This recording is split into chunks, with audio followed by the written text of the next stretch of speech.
This is episode 1 of the Tim Ferriss podcast. My name is Tim Ferriss. For those of you who don't have any context on me, I'm the author of The 4-Hour Workweek, The 4-Hour Body, and The 4-Hour Chef, which have been translated into more than 35 languages, and all 3 books are comprised of self-experiments. I travel the world, I find people who are world-class in different skills, and then I try to dissect that skill and test it all myself. And that can range from performance-enhancing drugs, to hacking the NFL Combine, to outsourcing my life to India, to cramming 2 years of culinary school into 48 hours, or trying to learn a foreign language in a few days well enough to go on live television and be interviewed. And it's in search of a toolkit. You do not have to be superhuman to get superhuman results.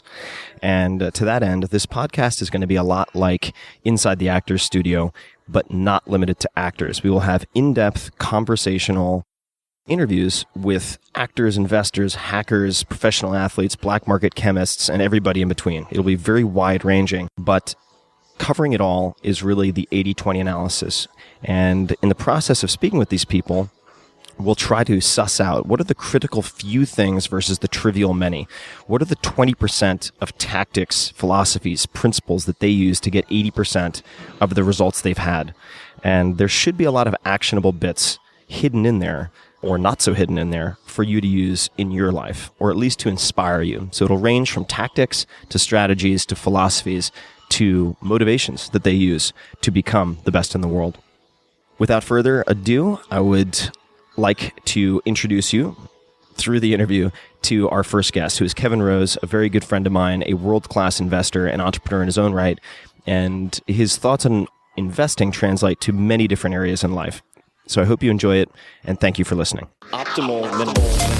At this altitude, I can run flat out for a half mile before my hands start shaking. Can I ask you a personal question? Now would seem an appropriate time. What if I did the opposite? I'm a cybernetic organism, living tissue over metal endoskeleton.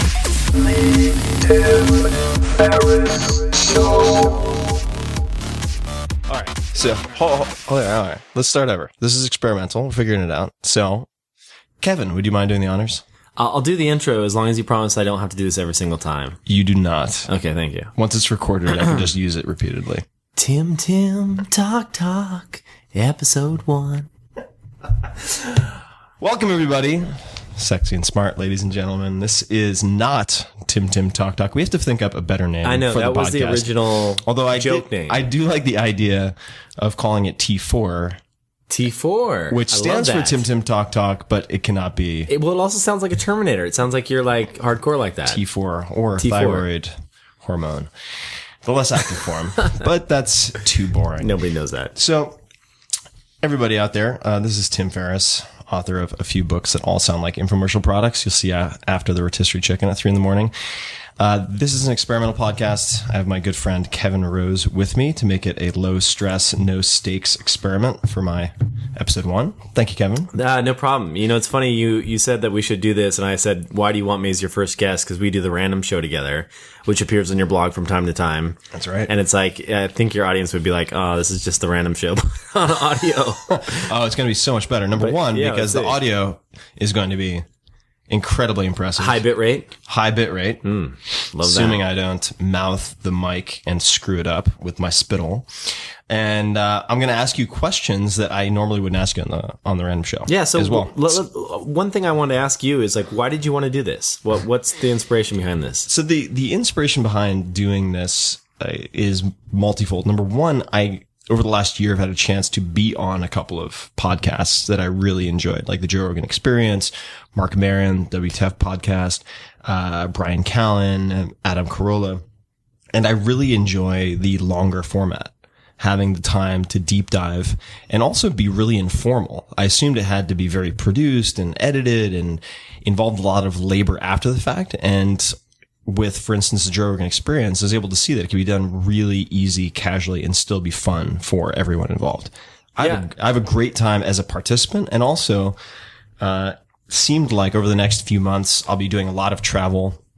I can't say all too much, but doing a primetime TV show on maximizing human performance using myself as the guinea pig, which starts filming very, very soon. And I'll be on the road a lot. So I figured this would be a fun way for me to get to know people I want to get to know. Yeah. Just spend 2 hours drinking wine and digging in. And I think the other purpose of the podcast, and this might evolve over time, but is to, very similar to all three books, kind of deep dive with people and try to extract small actionable bits that people can use. Yeah, it seemed to me like you're on the road so much and you're constantly bumping into obviously really interesting folks. It's just a shame that you're not capturing those conversations that you're having anyway. Yeah. And just put it out there for people to consume. Right. Because I'll go to these dinners or have wine, and we'll get to that in a second, and learn so much. And I'm like, God, it's a shame there are only 2 people here, 3 people here, 4 people here.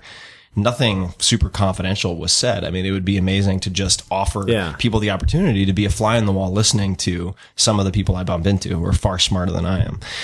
So what are we drinking, Kevin? So we are having a bottle of wine from a friend of mine, Chris, who owns a little tiny wine bar in San Francisco.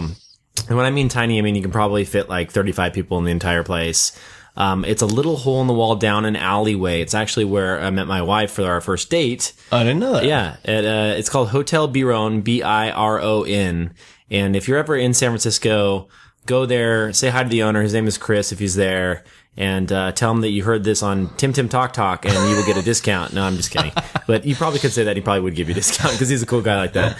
But yeah, he just I was just there actually meeting another friend, hanging out, and he's like, "Do you want a bottle to go?" And I was like, "Yeah, I'm going to do Tim Talk Talk. I need a bottle of wine." So the reason I'm saying the name over and over is I want it to stick. I know you're incepting people. You're a fucker. I know how you operate. So anyway, the name of the bottle of wine is Gambling and McDuck.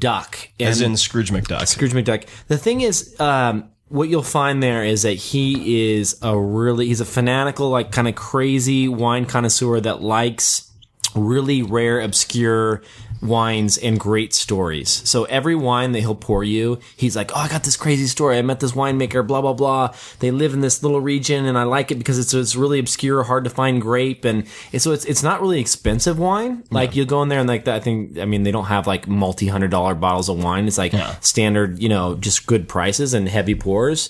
Anyway, he's a good dude. That should be his tagline. Good prices, heavy pours. And also, for people who are, say, visiting San Francisco, it is right around the corner from a restaurant called Zuni Cafe. Awesome which place. is very, very well known. Judy Rogers, originally, I believe, out of Chez Panisse. They do incredible things with their food. And you could look into something called dry brining, which they do with their roast chicken, which is amazing. So, Kevin, for those people who are listening and do not know who you are, let's start at the beginning. At the beginning. You know that phrase because you use it. I've been doing my little podcast. But why don't you tell people a little bit about your background, where you grew up, etc.? Sure. I grew up kind of a boring life in Las Vegas, of all places, which I don't like to admit to many people because it's a fun place to visit, but it's not really a place I consider home anymore. I do like going and hanging out with friends. Obviously, the occasional bender out in Vegas is always fun. But so I moved out to the Bay Area in 2000. And started working at .coms at the tail end of that in the tech space. Ended up working at Tech TV and starting there in 2002, late 2002. Kind of behind the scenes, eventually ended up doing segments on a show called The Screensaver. So I was actually on-air talent. And where was this? This is in San Francisco. Got it. And how did you end up in SF? I just moved out here working with, I was actually doing some marketing. I was doing ad buys and helping them track the conversions for Tech TV. No, for, a little startup, a CMGI, funded startup. It was an online furniture store. We thought we were going to make billions.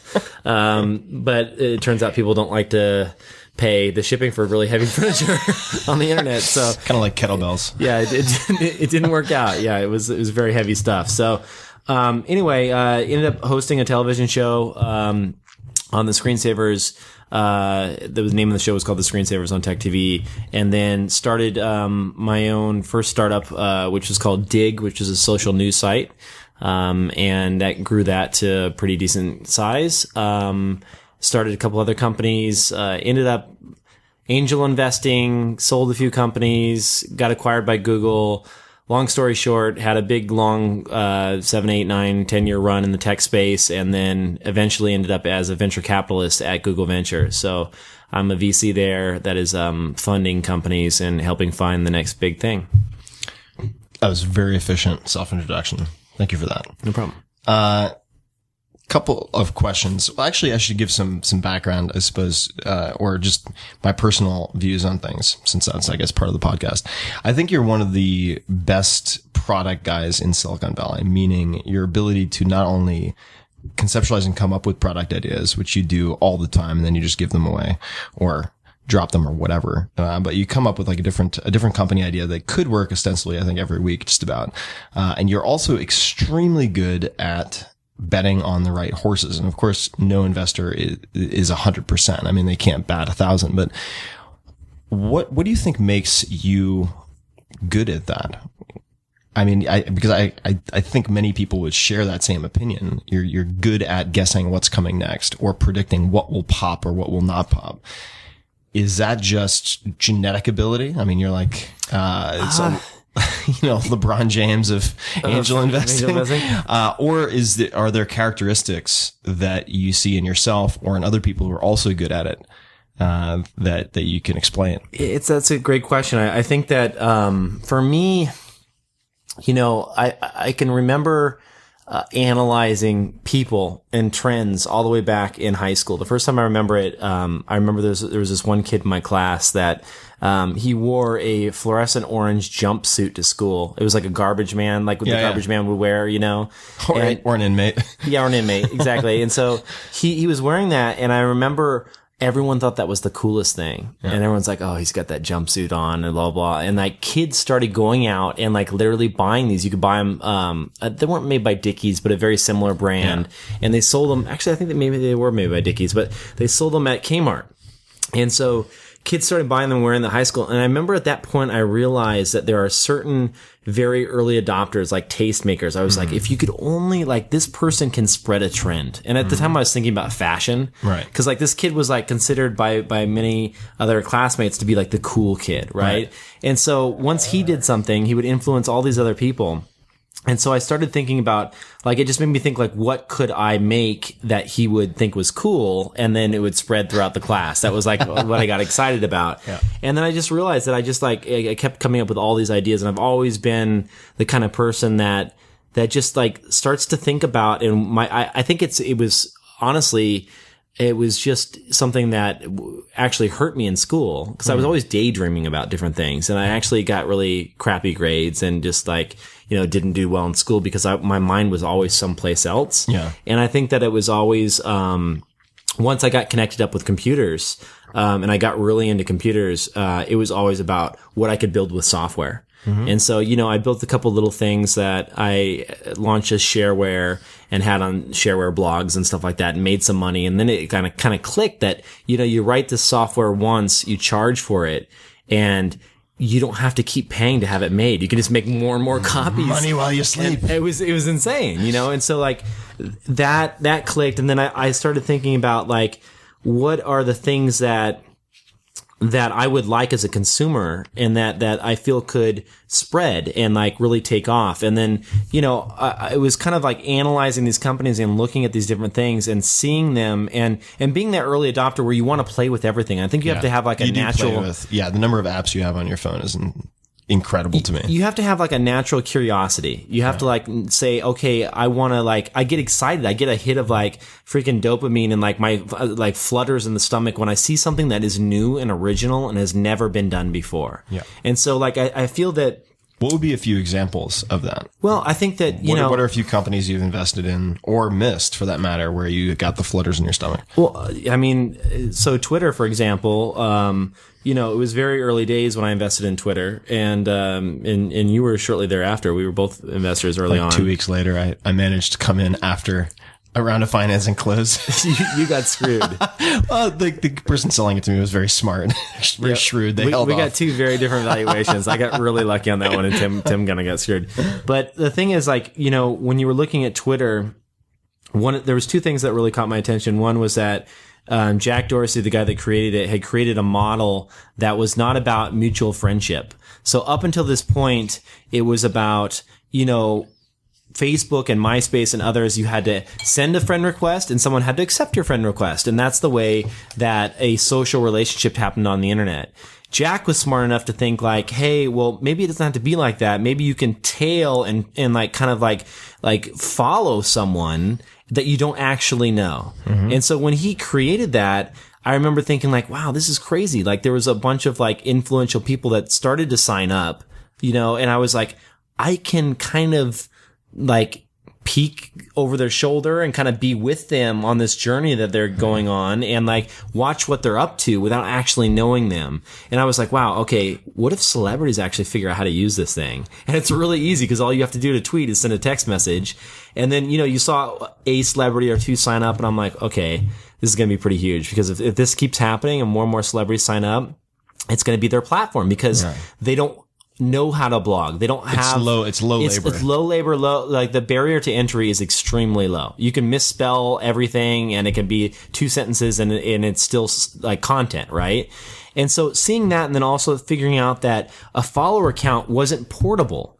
So if you think about like you have an email newsletter, you can move that from email provider to email provider. Aweber to MailChimp to whatever. You can't move your followers to Facebook. You can't move your followers, so that was very defensible in that way.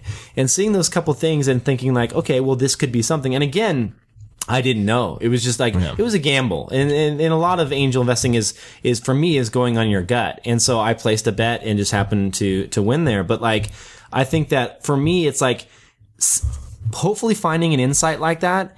And then also finding something that you yourself like plays to like me as a consumer. Like I think I'm kind of an every man, like every woman, I don't know, I'm a woman, but I mean like, I didn't mean that, but you like, are like every woman, I am Kevin. like every woman.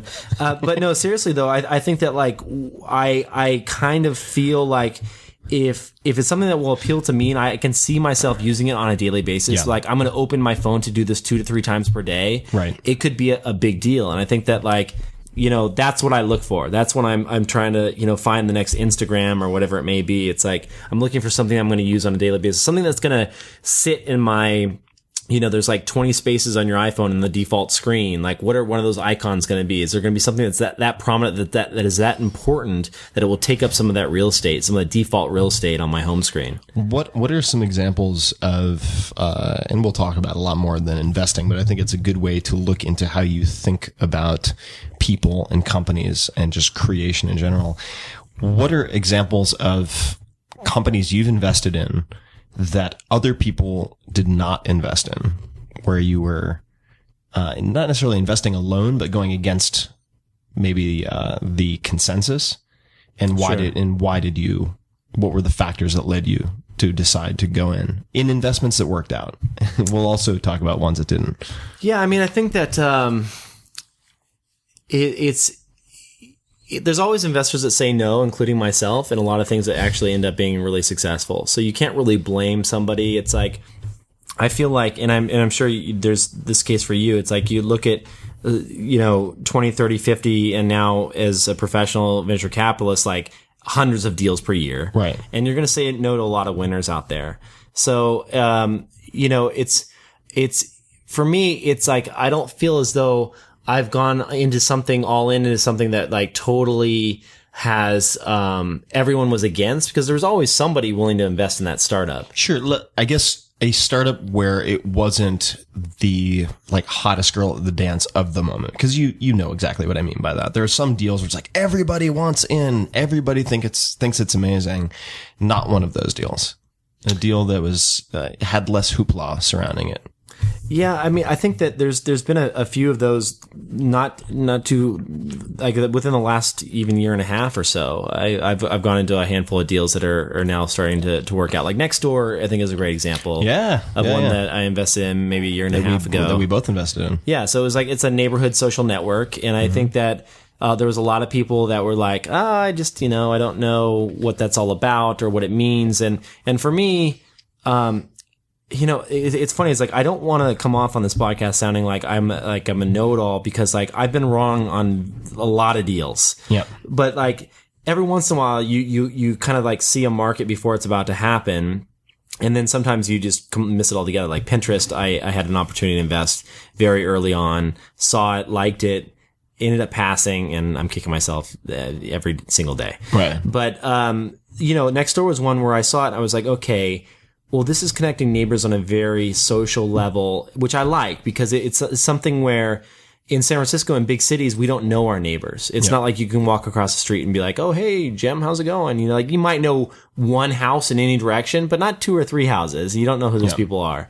So the idea of like creating that social fabric so that you can have like ad hoc things come together, like social, like neighborhood watch programs, like and eventually like commerce on top of a neighborhood graph, which I think is really interesting. What like types of commerce? Like goods being sold. Like I see couches for sale on Nextdoor, which were for sale on Craigslist, 6 months ago. So things like that trusted neighborhood network are starting to create really unique opportunities for people to exchange goods and services. There's like a plumber that was on there last week being like, hey, I'm a plumber. I live in the neighborhood. If anybody ever needs me, it's just a different platform that was created, out of neighborhoods, out of like people getting to know each other in their local neighborhood. I thought was interesting. And I think that, a year and a half ago that nobody was really talking about it. Nobody just really thought that was that exciting. What do your investment mistakes have in common, if anything? If you were to say like, you know what, I should have known better because X. I did X. I didn't do X. Such and such happened. I shouldn't have done it. But well, I think there's For me, it's the mistakes that have occurred, I think, are one in passing on deals. Like I think that when you're using your own money, especially when you're an angel investor, you are extremely picky, almost too much so, in that, on a 1 to 10, meaning 10 is like you're just over the moon excited about doing this deal. When you're an angel and you have limited capital, you're thinking like, okay, well, I have to be a 9 or higher to make this happen, to actually want to put money into this company. And I think that there was a lot of great 8s in there that I just passed on. Yeah. And that, had I had more cash at the time, I probably would have done those deals. And some of those have turned out to be... because, as an angel, you have very significant downside, meaning you can lose all of your own capital. Right. And then you have the potential upside of a relatively, say, small investment because it's your own cash. Whereas if you're working at a fund like Google Ventures, you have hundreds of millions of dollars to deploy. Sure. And so you can place little 100K bets all day long. Right. And you have zero personal downside and ride the winners. Right. So I think a lot of mistakes have been there. A lot of mistakes have been, there's always the deals that you fund because you're really friendly with as an angel, you're friendly with some people, and it's not necessarily, and you're backing them as an entrepreneur because you really like the person, and there's nothing wrong with that. You just you're betting on a person. You might not necessarily like the general space that they're in, but you're betting that they can kind of figure it out. Yeah. And sometimes you lose on those, and that's fine. You just kind of... Well, that's true also, even with the example you gave, which is Twitter. If we're looking at Odeo. Yeah. And it's or for people that don't know, Odeo was the startup that became Twitter. Right. And Ev has had a lot of businesses, as you've mentioned in interviews before, or he's mentioned in interviews before. VHS tapes to teach people how to use the internet, right? What was your first business? My first business was a piece of software. It goes way back before that. When I was like 12, I had a little software company called Foliage Software. And it wasn't actually a software company, but I had business cards made. So it felt like a software company, but I basically, how old are you? I'm maybe 12, something like that. And I basically wrote little programs, in BASIC. And then I found this program that would compile. Actually, it wasn't BASIC. I wrote some like tricky little utilities, actually using batch, like in batch files. And then I got some software that compiled them to EXEs and then tried to sell them as shareware. But anyway, it was, that was super geeky. But, I've always been tinkering for a long time. What if you were not in tech? Actually, no, that's fine. Let me dial back. Actually, it's probably not 12 years old. So maybe it was later. What was the shittiest job you've ever had? Working at Olive Garden. I made breadsticks there. I smelled like garlic all the time.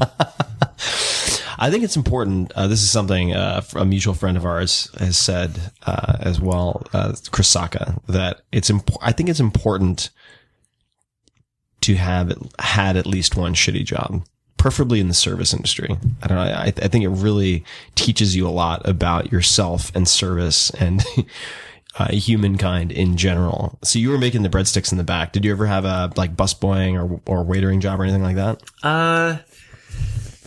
If not, I forgive you. No, not really. I was never a waiter. I mean, I would seat people at tables at Olive Garden as well. But like don't hate on my breadsticks. Breadsticks were a tough job, dude. Like those waiters would get pissed at you if you didn't have the breadsticks out on time because they made their tips on breadsticks. How do they make their tips on breadsticks? Because you had to have breadsticks on the table, dude. Breadsticks always have to be on the table. I still have dreams about this. Breadsticks need to be on the table. If the customers don't have their breadsticks, they are not happy. Pissed, yeah. It's all you can eat breadsticks and salad. That's a lot of breadsticks. I mean, dude, it's a lot of breadsticks. I was cranking out, like, at any given time, there's 2 big-ass trays of breadsticks going on in the Olive Garden in the oven. All right. Let's, I'm going to do a couple of rapid-fire questions just to mix things up. Actually, I wanted to also just add a bit of context to the angel investing discussion because it may seem outside of the scope of your daily life, but things are going to change very dramatically very soon. Oh, yeah, absolutely. So September 23rd, something called general solicitation is going to have a big impact on investing in general, where average Joe or Jane, so to speak, the public will have access to deals that are advertised by or promoted by angel investors, venture capitalists, hedge fund managers, and so on and so forth. This is something that's unprecedented and related to the Jobs Act, which means that deals people previously had to be part of a very small club to have access to, they will see promoted on the internet and elsewhere. Who knows? Television, perhaps. So I think the mechanisms for determining your own risk tolerance and deciding on investing will become in some ways more complex because people are going to get hit with a lot of promotion. So just a passing recommendation to people would be to read the annual letters by Warren Buffett, and which are compiled in, or I should say, they are compiled and gathered in paperback form. And of course, the first rule of investing is do not lose money. Rule number 2, see rule number 1, according to Buffett. But as an angel, I think that's important. I mean, you need to develop rules. You're going to miss some winners, but develop rules so that you can at least avoid losing a large chunk of capital. And, that is all I have to say about that. Yeah. I mean, it's interesting to think that, there's going to be this act is going to open up new worlds for everyday investors to come in and do more angel style investing. Yeah. So the way that people go on a Kickstarter and give money to people for prizes or rewards of different types, they'll be able to do that, but for equity, actual percentages in a company. It's crazy in that, like, you know, when you hear about most of the stuff, you think like, oh, it's those people out in Silicon Valley and California doing all this stuff. Yeah. And it's like, and you're right to be thinking that, like, there's obviously a lot of that stuff gets funded and everything out here. But like when this happens and eventually the tools that form around it will enable anyone anywhere to really participate and get involved at a much earlier stage, which is exciting. I mean, there's a lot of risk, but there's also potentially a lot of reward on that stuff. Oh, definitely. And I mean, we've talked about this before, but I mean, I tend to take personally, at least, as sort of a barbell, that's the Nassim Taleb term, barbell approach to investing, which is say 20% highly speculative startup stuff. And then 80% is just safe cash-like equivalents of some type. So don't gamble with more than you can afford to lose is, I think, a good way to go about it. All right. So let's do a couple of rapid fire questions. Borrowing these from all over the place. If you could be a breakfast cereal, what breakfast cereal and why? Oh boy, it's these kind of questions. This is like the Google interview questions, like when they're like, "How many ping pong balls can you fit in a 747?" Yeah, exactly, McKinsey style. This is easier. What kind of breakfast? What breakfast cereal? I hate the "and" part. I can easily be like some nice like. Okay, you can just give a cryptic answer. Okay. No why required. Okay, breakfast cereal. I'm gonna go with the steel cut oats. It's very Amish of you. Well, are we talking like kids cereal? I mean, it can be whatever, man. I don't want to like suggest something that's bad for people's health out there. Then they start consuming it, and all of a sudden, we're like double contributed to fisting wine obesity. here. You can't suggest cereal. Okay, You're fine. So I would say like straight up kids' breakfast cereal would probably be like the Choco Puffs. Okay, now I'm going to go back on my word. Why? Why Choco Puffs? Well, I mean, just because I really like chocolate. Cheers, by the I way. don't really have any like. Oh, cheers! I don't have any like great answer other than just Okay. like. That was a terrible question and an even worse answer. All right, let's continue. This is a beta, man. This is your Okay, first podcast. This is a beta. Never again will the breakfast cereal question come up. That was a shitty lead on my part. Complete this statement. My favorite time of day is, and why? Probably evening, just because I get to decompress a little bit. How do you decompress in the evening? You know, it's dinner with my wife and just kind of like hanging out and having, you know, a glass of wine or something, and especially like wine with good food is awesome. We cook a lot at home. What is your favorite meal and wine to decompress? So without a doubt, and I found this little charcuterie place around the corner from my house that sells like aged beef. Okay. And 100-day dry aged big old chunk of beef. Sous vide in the water bath, like at medium rare, and then just like flash grilled, so you like render all the fat, and then just a big old tasty cab. I mean, that sounds great. That just I know you'd like that, right? I would like you're that. a meat eater. I would. So medium rare would be what, like 125? 130 to 135 is 130, medium 135. rare. Okay. How do I know that and you don't? And you have a cooking book. You're going to cut this out of the podcast. No, I'm not going to cut it out. 125 is fine. 125. That's on the rare side. Yeah, I know, but if it's thin and then It doesn't matter with you're sous vide, flash though. sear it. No, hold on though. If it's thin and then you sear it, Yeah, it'll cook. you're going to have cook it some higher. carryover. Okay, fair enough. Jesus. Chafing my ass already. All right. As you've gotten older, this is a two-parter. As you've gotten older, what has become more important to you and what has become less important to you? Oh my gosh. So more important to me as I've gotten older is probably,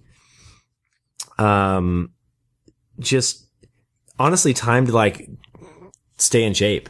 Just like more gym time, more time to actually keep the beer gut down. You know, it's harder as you get older.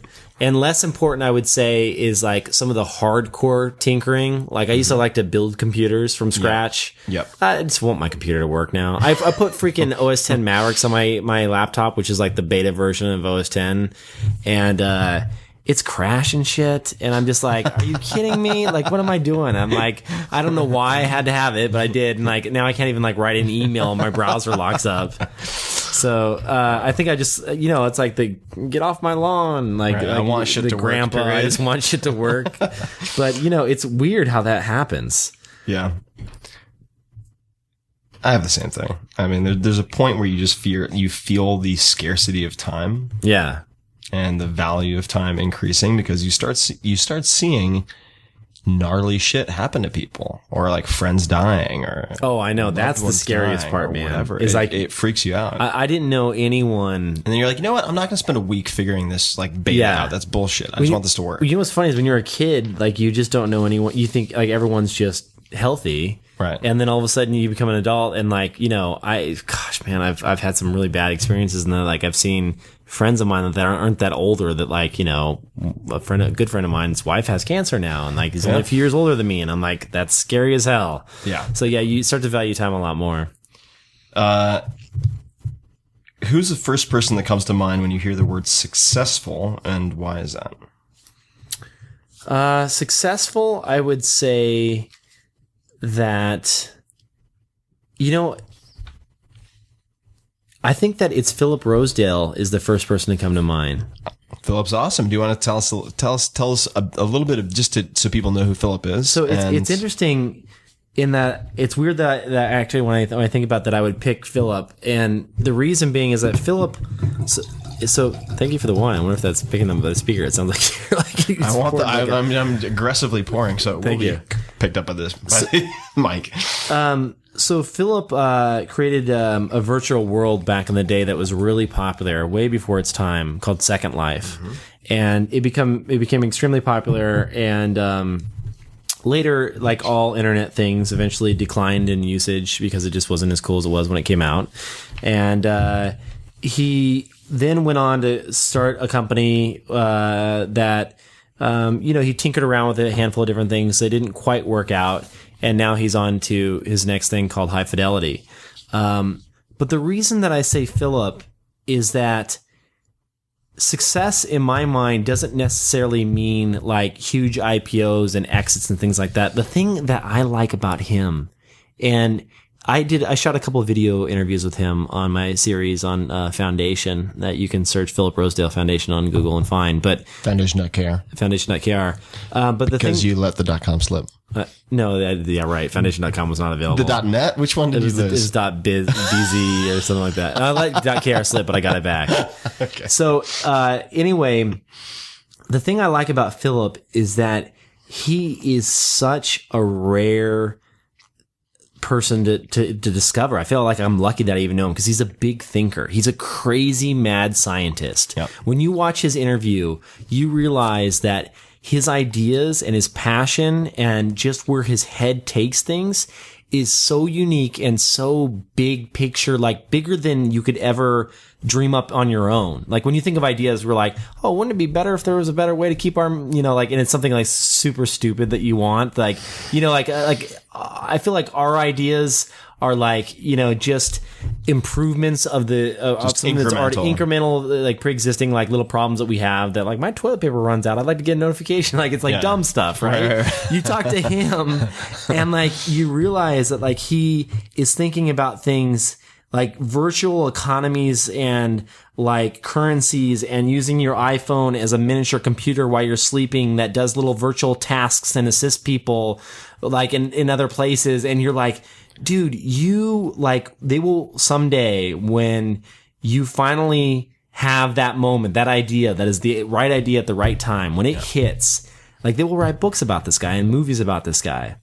It's rare to find those people. The Nikolai Tesla of the internet It's the age. Tesla. It's like potentially like an Elon Musk. Well, is I was another just one going of to those. say, so what do you think enables them to think that way? Is it something that can be taught? I mean, is it something that they learned how to do? Or are they just genetically predisposed? I think a lot of it comes down to fear. A lot of it comes down to fear. How so? When people don't have fear, they aren't scared of big ideas. I meet a lot of entrepreneurs every single day, and all they want to do is do incremental improvements on pre-existing stuff because it's safe. They want to sell a company for $20 million. They can sell it for $20 million to Yahoo. They can sell it for $10 million to Google, whatever it may be. There's a safety net there. Who wants to go and create an electric car company? Yeah. Who wants to go and create a freaking next generation like spaceship company? Like these are hard problems, And it takes a certain kind of person. And they're binary too, right? I mean, you don't partially succeed. Right. You either succeed or fail. And it's like, and Philip is one of those guys that he's just like, I have a crazy idea. I'm going to go build it. And I don't care nothing's going to get in my way. I can just do it. And I don't know how to do it right now, but I can figure it out because I'll surround myself with smart people. And that's what he does. And it's like, those people are really rare, man. Like I see so many just, it's not a lot of like willing to throw everything out and to start from scratch and tackle something that is going to change the world. And when you find those people, and I've only met a couple, aren't that many? Then you get really excited and you feel lucky just to know them. Who any other examples immediately jump to mind besides Philip and Elon? I think that Reid Hoffman is another really big idea guy. Definitely. I think that he's really I'm excited to see if he eventually decides to get back in it.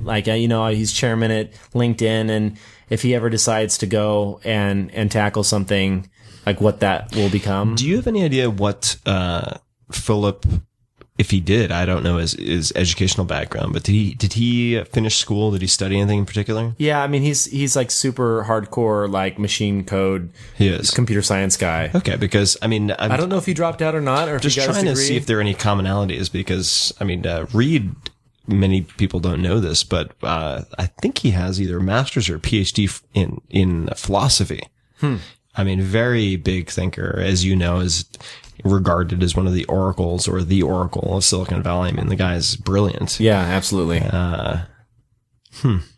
What is your, it's not policy really, but do you keep in touch with friends from back in the day? I mean, childhood friends, any of them? Or yeah, there's a couple. Okay.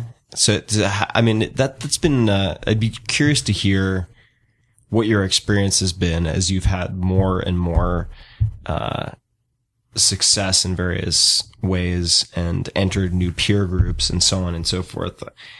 How has that affected your relationships with people that you grew up with, if at all? And from what period of time? Yeah, it's hard because, you know, growing up in such a city like Las Vegas, like no one really stayed there. Mm-hmm. So it's not like when I go back to town, I see all my friends from high school or whatever it may be, or college. Like it's, we all split off and went to different places. I have one friend that's still there. But other than that, like, everyone's in different cities. Some are back east, some are in LA. Like they're just all over the place. But, you know, I try and keep in touch and I'll trade texts, and I have like, you know, there's certain times of the year, certain things that come up in your head that pop into your mind, and you're like, oh my gosh, that was so crazy when we did this. And you just like text one of your buddies, and right, like, remember when we, you know, broke the law this way, or something like that, you know?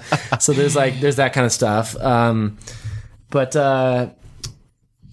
you know, what was the? I mean, I know the question was like. I mean, like, maybe it seems like an odd question. Is this something that you're having a hard time with? It's a challenge in some cases for me. I've just found that I grew up in a very odd place. I grew up on the eastern end of Long Island, in the Hamptons, where you have two groups. Actually, there are more than two groups, but for simplicity's sake, you have the city people who are rich Manhattanites, typically, who come out to summer in the Hamptons, and then you have the townies. And the townies range, but typically include people involved in service industries. So, let's just say landscapers, waitresses, waiters, real estate brokers, although they're getting pushed out by people like Sotheby's who are based in Manhattan. And there's a lot of alcoholism, not very good education. It's a pretty dismal picture. So I found it very difficult for myself, to transition from having more in common with the townies to having more in common with the city people. It's been like a real existential issue for me. So you don't have things in common with the city people anymore? No. As I went through, say, high school and then left Long Island, I initially was 100% townie. And then I started to move where I'm like, okay, 90% townie, 10% city person as I went to undergrad. Right. And then like 70% townie, 30% city person. And then where do you think you are now?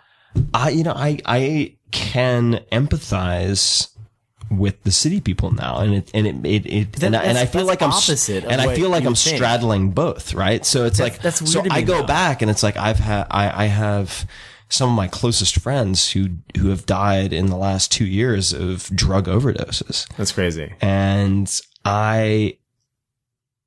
So I feel like I'm kind of trapped in between these. Not trapped, that's the dramatic funny. word, but I'm straddling these two worlds where I grew up hating people who came in from Manhattan. I mean, they were just like so rude and entitled and annoying and irritating. Part of it was that I was working as a busboy, so I saw the worst that humanity had to offer. And now it's difficult for me sometimes to identify and, let's say, have a conversation about shared interests with some of the friends I grew up with. Not because I'm, better by any stretch of the imagination. We're just in such different tracks. I still feel more at home with my younger friends than I do.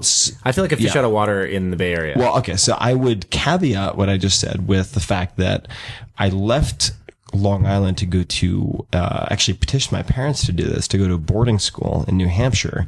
And that's where I forged my closest friendships that I still have to this day. So I am absolutely closest to those people. When I went to college, didn't have a lot of close bonding experience because I already had the away from home,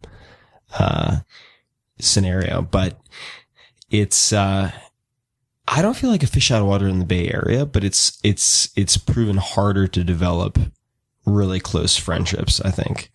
The further you get along in a certain professional track.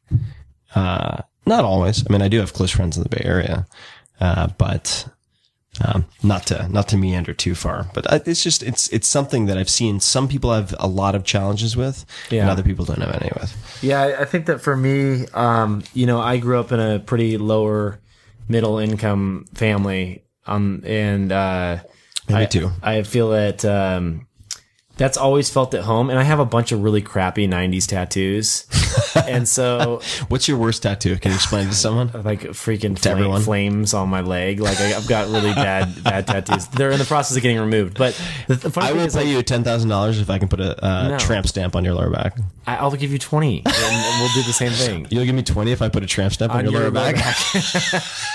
So no, here's the deal though.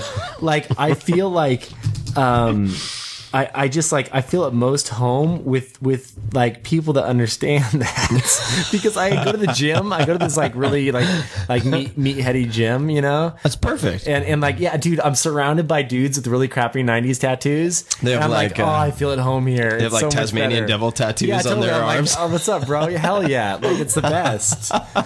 Alice in Chains, what's up? Yeah. What did you want to be when you were growing up? I always knew I wanted to be in computers ever since I was probably 10 or 12 years old. When I got nothing my else. I knew the second I got a computer that I was hooked. I moved the computer into my bedroom, and my parents thought it was weird. And I was like, I need to have this machine as close as possible so I can hear the fan at night. It makes me sleep. I'm serious. I loved it, dude. Everything about it. I'd leave it on all the time. I'd get on it. I learned every single DOS command. You can ask me how to do anything in DOS right now. I can tell you how to do it. Like I loved it. I wish I could. I definitely have non-engineers insecurity when it comes to, or non-coders insecurity. When it relates to tech and startups, I really should learn how to code at least in one language. Everyone's, not everyone, but a handful of friends have been telling me I should go after Python first, which I'm inclined to do. I get to it eventually. Natural languages first, programming languages second, I guess. Interesting.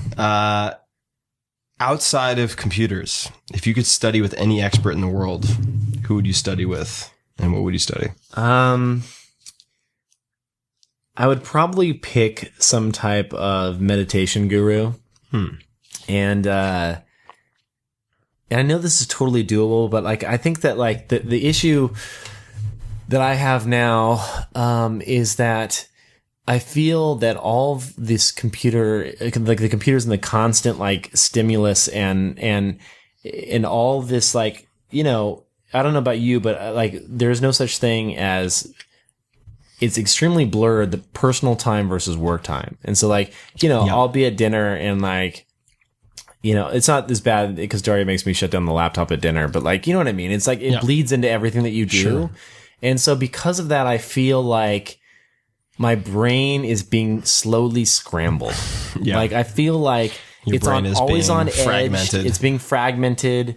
And I feel that like, we're going to realize in short order here in the next 10, 20 years that like, all of this distraction and stuff is really messing with our brains. And I feel it like I need to find that balance, and I haven't done that yet. So I think if I could study with anyone, it would probably be like a 2 or 3 month, like just straight up retreat with like some like awesome Buddhist monk somewhere that would teach me, you know, walking meditation or whatever it may be, like some way to like gain my soul back. Kevin has lost his soul. I mean, that would be the title of this podcast. No, Kevin Rose loses his soul. As long as it's like Tim Talk, Kevin Rose loses his soul. No, but seriously though, I feel like it's so I hear you, hard, it's easy to feel lost. I mean, like, I don't think I've talked about this all too publicly, but it's been, I feel like I'm in AA or something, wording it this way, but it'll be 11 weeks as of this Sunday that I've meditated twice a day, every day for that period of time, which is, it would have been incomprehensible to me that I would actually meditate that consistently. You're not counting masturbation as meditation though, because that no, because if you are, then that would not. Then you're like 4 a day. you're like once a week then. I've never masturbated. I have no idea what you're implying. It's a late night show, people. It's a late night show. Sorry, all you 7-year-olds listening, but They'll in learn. 3 years you'll learn.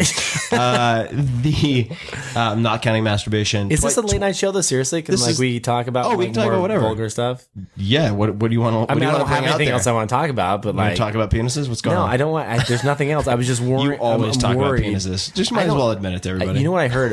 No, I won't even bring it up. Yes. Say what you want. Say what you didn't want to say. No, I mean it's nothing that's interesting. That's fine. It sounded defensive, which you should bring up. My buddy that owns this wine bar, we were just like talking about it. He got Square, you know that credit card swiping system. Yes, I've heard Square. Well, I'm explaining to the users out there, your Okay, readers. all right. So Square is basically like this little tiny dongle that you can plug into your iPad or iPhone, and you can swipe your card. A and dongle is a little square that you plug in. Sounds very pornographic. You swipe your card, and that's how you pay for things. Everyone's kind of seen this now.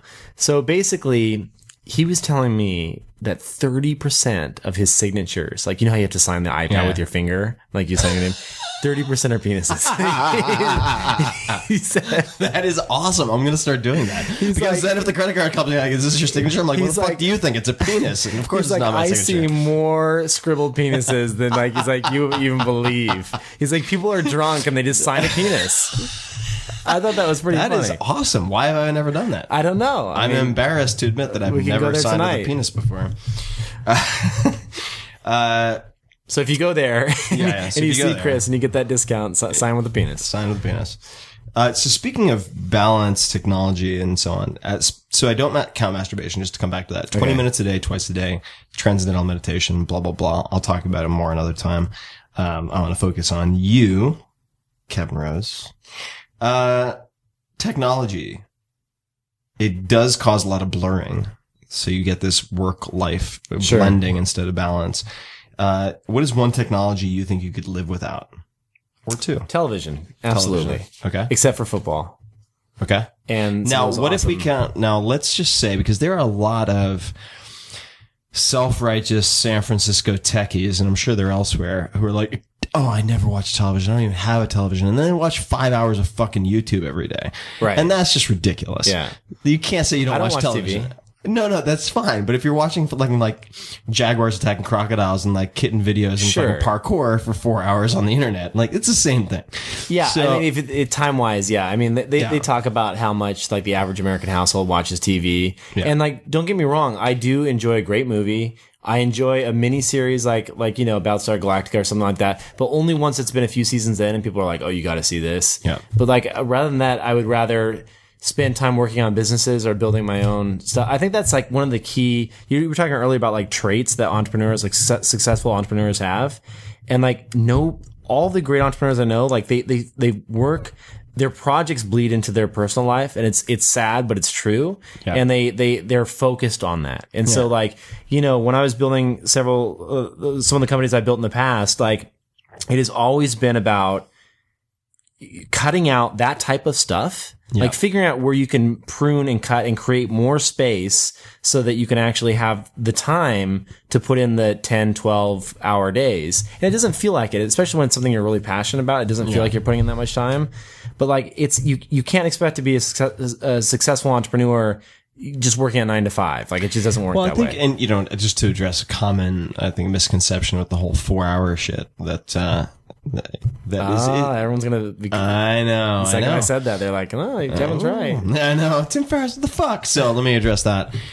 For people who haven't read it, the 4 hour work week is about optimizing per hour output. That's it. End of story. So you maximize your per hour output, increase it 5 to 10x. Then, if you're, let's say, a VC or an investment bank or whatever, you still work the same number of hours, but you just have improved volume of output. Same for startup people. The objective is to use your time wisely and allocate it to things that you're passionate about. And in that case, for you, it would be, let's say, some of your startups that you've worked on. For me, where I feel like I am an Archimedes lever or can utilize the Archimedes lever to really have the broadest impact is, say, with the book. So I'll spend 3 years on a book. That's a serious investment of time. But the objective is not to be idle. So just to emphasize that. And I think that once you should be looking for something that consumes you in a way. And I know that might sound negative to some people, but it's like if you're not a hell yes about what you're doing, then why are you doing it? or should you be looking for something else? Yeah. I think that's a good point. So television. All right. Fair enough. Speaking. All right. Let's drop TV. You mentioned documentary. Any favorite documentaries? Yeah, I mean, there's, gosh, I'd have to go back and look at the stuff that, I've watched, like, what is it, Food Inc. Food Inc.'s a good one. That's a great one. I really enjoyed that one. It kind of like shed some light on like the industrial food process and how nasty and horrible it is. That's definitely top of my list. I don't have any that jump out as being super exciting. That's Man on Wire is worth watching. That's fun. Have you seen Who Killed the Electric Car? No. Is that any good? I heard that was pretty good. Graham's giving the thumbs up. Graham, our audio silent partner. This 3-person podcast. Who Killed the Electric Car? What's it about? Well, just the how the electric car died the first time around when they tried to get off the ground. Yeah, the GM EV1. Interesting. Who was it that came out with the Nova at one part? At one point. Thank you, Wine, for that English fuck up. And the Nova? What? The Nova, and then they tried to sell it in Spanish-speaking countries, and it was the Nova. It doesn't go, and so they couldn't sell the car. Oh, that's funny. Oops. Okay.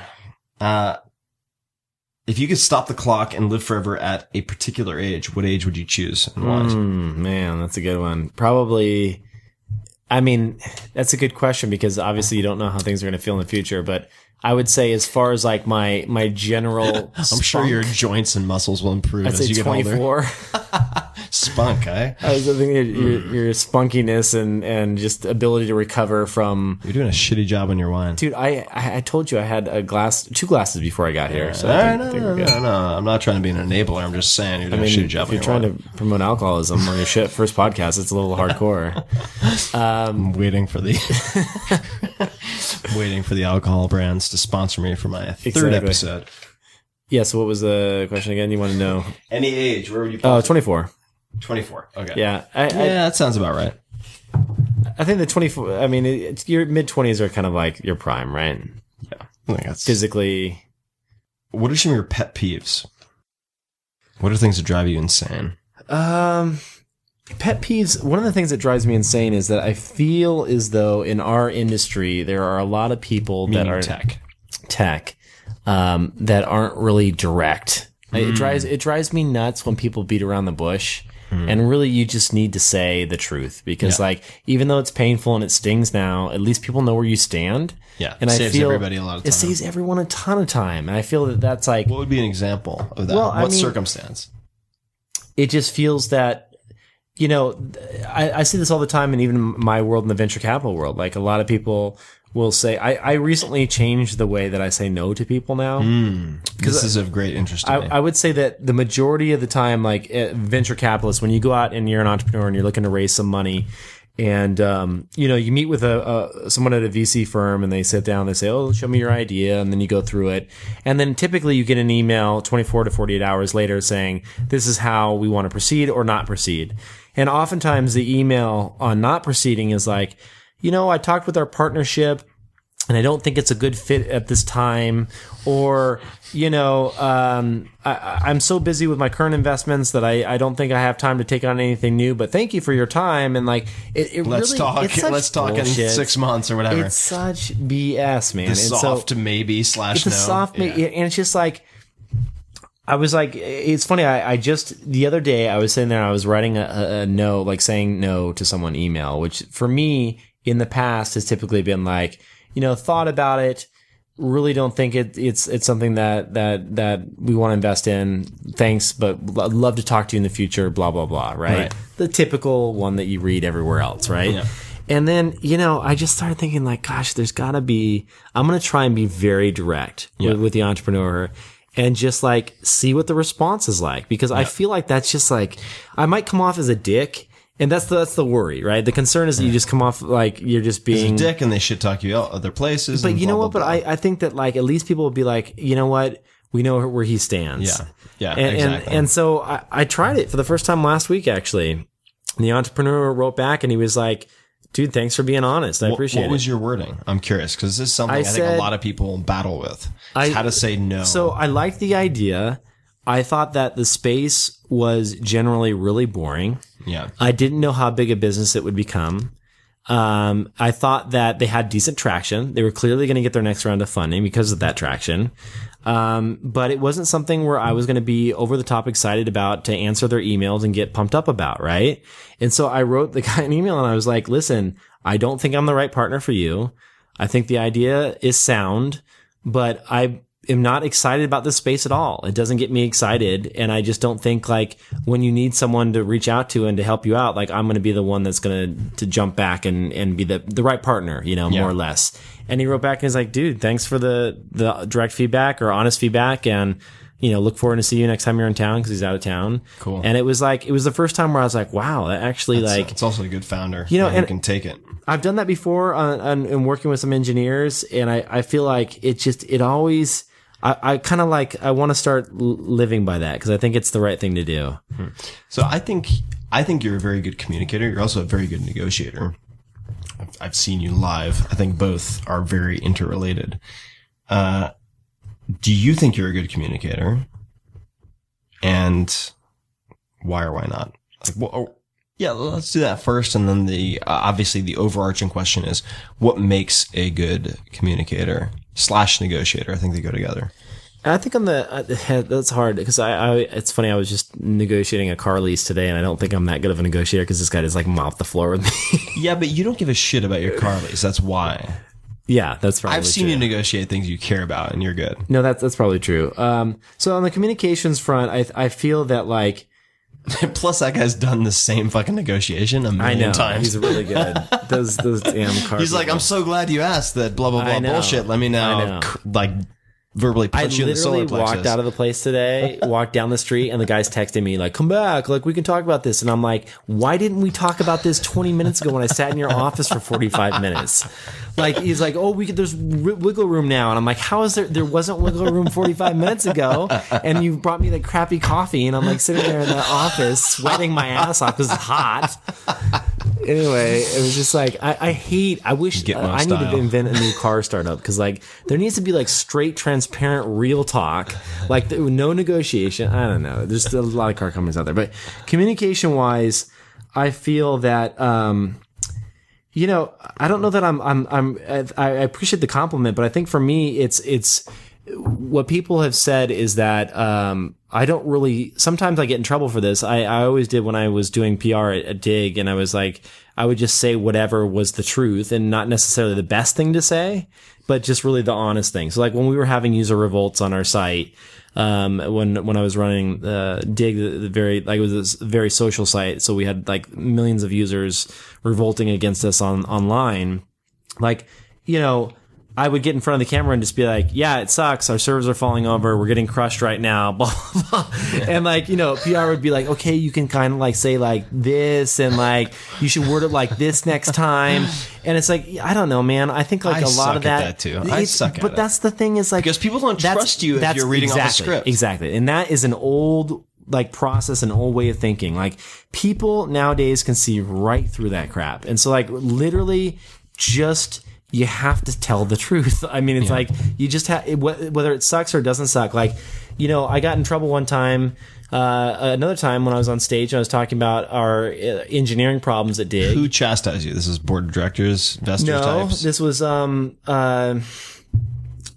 like actually, so, I mean, well, I'm sharing some insider information here, but we had this like group on Facebook that was a bunch of ex-Digg employees. And, I, first of all, dedicated to being ex-Digg employees. They were, but like I was also a member of that group because I had since left Digg.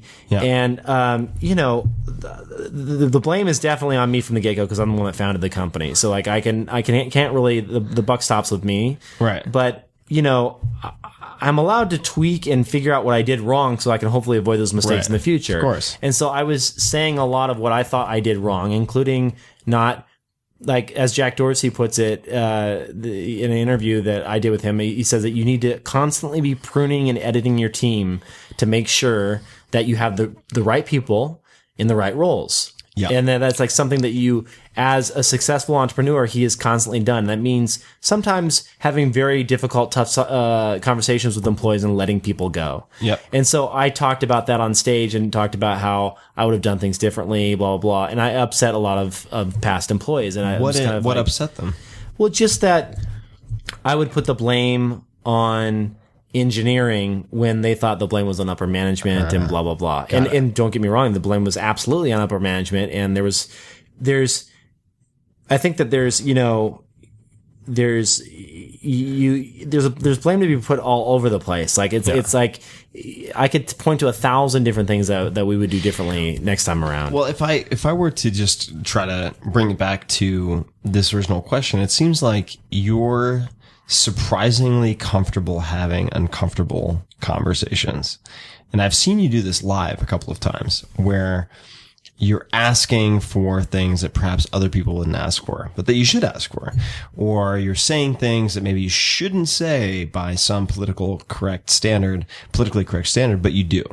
And how did you get to that point? Because it seems like the reason a lot of people fail in whether it's negotiating for a raise or negotiating any type of deal or asking for anything they want or coming clean and avoiding some huge fucking PR scandal just by being honest at the outset, they're not willing to have those uncomfortable conversations. So why do you think you're so comfortable doing that?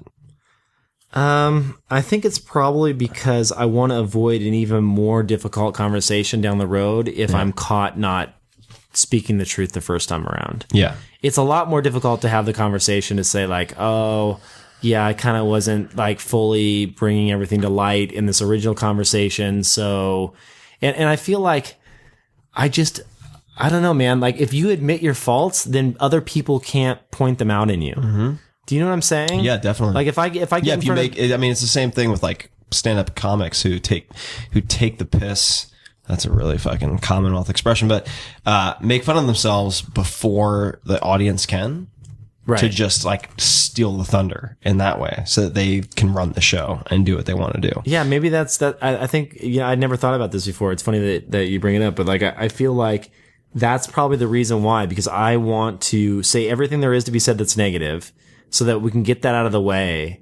So I don't have to be ridiculed in some way. Like I think that at Digg, especially, we were under a lot of scrutiny all the time. Yeah. Because we had such a very vocal audience, like that was taking down sites and servers, and because we had so much traffic. Took down my server. First time my servers got taken down, I remember very clearly. It was in New York City, and I had this very odd blog post called "From Geek to Freak: How I Gained 34 Pounds of Muscle in 28 days." Yeah, that hit the Digg front page and took down my whole fucking site, and it was like a big deal, and that was a very important defining moment for me. I remember, Digg was extremely powerful for a very long time. Yeah, it was, and because of a lot of that, the press used to always love to like sit down with us and be like, what do you think about your audience? And like the fact that they make these types of comments about certain users, or there's a post about, certain ladies in bikinis and they hit the front page and it got all these clicks and all these men are saying these really crude things. Like, how does that make you feel? And I felt like I was always being hit with all of these kind of like, you suck, tell us why you don't suck questions, that I was just like, you know what? You're right. We do suck, And it's like, that's the only thing you can do. Yeah, like, look, humanity's fucking brutal. Yeah, like, exactly. I'm sorry. I'm like, if you have, how many monthly unique visitors do you have? 38 million was the highest. It's like, so if you take 38 million people in a sandbox, 1,000 assholes in a fucking auditorium, like you're gonna have, not assholes, I'm sorry, but like 1,000 people in an auditorium. Like think of any school play, right? Or like any little league game, right? And you have like 300 dads. They're always going to be 4 fucking asshole dads who are like yelling and screaming and blue in the face, right? Like, so you take 38 million people and you extrapolate it out. Of course, you're going to have a fucking mess in your hands. It was so. I just realized that, like, at that point, you just got to surrender and not fight and just be like, listen. And it actually helps out a ton because people are like, oh, he's just human. Well, that's really important. I think is to not emphasize, but at least mention the things you suck at as a way of qualifying not like credentializing everything you say after that, but also qualifying the users that come to your site, right? So, or that use your product by explaining who should not use your product, if that makes sense. What would you say that you are world class at? I would say, every couple of years, I will come up with something idea-wise that I have never seen done before. And so the thing that I enjoy more than anything else, out of anything I've ever done in life, outside of like the emotional side of like, you know, finding your wife and dating and things like that, has to be things like that. Well, I'm just saying like that's another thing because that's awesome too. But I'm saying like, career-wise has to be those moments where you have those original ideas, you know, that come to you that you're just like, this has never been done before. And you prototype it and you build it and you look at it and you're just like, wow, like, I don't know if this is ever going to be anything big, but I'm the first person that thought of this. Like, that is a really cool idea. And like, we had, you know, maybe 10 or 15 moments throughout Digg's history where we were the first ones to do some of these things. And like, that is the coolest feeling, man. When you create something that like millions of people end up using and you're just like, dude, I made that. Like, it's like you feel so emotionally tied to it. And then you also, you know, it's funny. It's because we built a lot of stuff very early days at Digg that went on to be used in many other products, including everything from, you know, stupid things like Facebook using a like button when we like created social voting way back in the day and had it spread to profiles and a lot of the kind of nuts and bolts of how that stuff worked. Like a lot of that eventually, you know, some of the comment stuff that we did with the voting and like a lot of like really crazy stuff we did on like showing real time data around votes and like all this stuff eventually made it into much bigger products than what we had created. But dude, to know that you were there for a minute and played a little role in that, you know, that was really cool. Like, I can remember when like Zuckerberg came down to my office at Digg, sat on my floor with his flip-flops on, you know, Facebook at the time was like smaller than Digg and was like shooting the shit with me about like what he wanted to build at Facebook and like, you know, thought we were the shit. And I was like, damn, that was, you know, now that I look back on that, at the time I was like, who is this kid? But now I look back on that and I'm like, dude, that's so cool. Like that was like a moment where like we had created something that he was like caught up in and thought it was really cool and baked some of those ideas into some of the stuff that he built and went on to obviously launch to an audience that's 100x what we ever were. Yeah. But like, dude, just being a part of that, like that whole movement was something that I will forever cherish, you know? And it's like your question is like, what am I really good at? It's like, I enjoy those moments. And I think that like, if anything I can bring to my, like the people that have followed my work and that continue to follow the stuff that I do, I hope to have a few more of those in my lifetime. Yeah. And be able to actually launch some stuff that people are like, wow, it doesn't have to be big. It can be super small. It just, I want people to think like, wow, that's something I've never seen before. You know, I like that feeling. So I feel exactly the same way.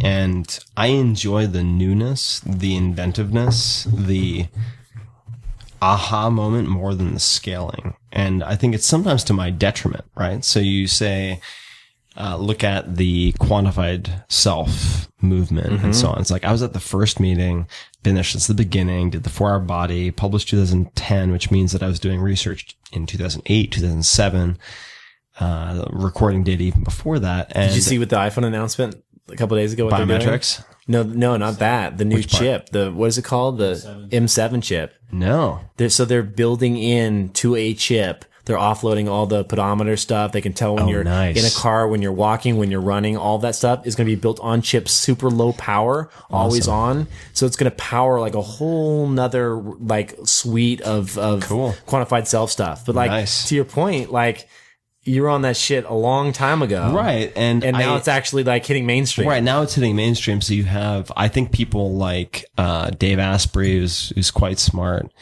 Bulletproof Coffee and so on, will probably generate more revenue for himself than I ever will personally.